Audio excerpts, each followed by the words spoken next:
భీముడు అని చెప్పి కుమ్మరివాడు వెళ్ళి చూడండి. వెళ్ళాడు తొండమాన్ చక్రవర్తి. వెళ్ళేటప్పటికి ఆయన కుండలు చేసుకుంటున్నాడు. కొయ్య వెంకటేశ్వర స్వామి మూర్తిని పెట్టి మట్టి తయారు చేసేటప్పుడు కుండ మొట్టమొదటిది చేయగానే విరిగిపోతుంది. దాంతో బంకమట్టి తులసిదళం చేసి ఆయన పాదముల మీద పెట్టారు. స్వామి ఉన్నాడు అని నమ్ముకునేది.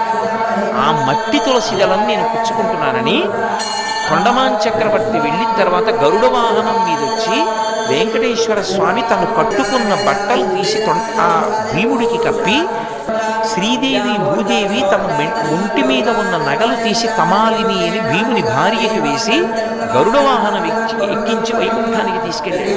యథార్థంగా జరిగిన గాథ, భవిష్యత్తుల పురాణం. కాబట్టి ఒక్క తులసి దళం ప్రీతితో కాని భగవంతునికి సమర్పిస్తే ఆయన పరవశించి, మీరు రొట్ట తేవక్కర్లేదు, భక్తి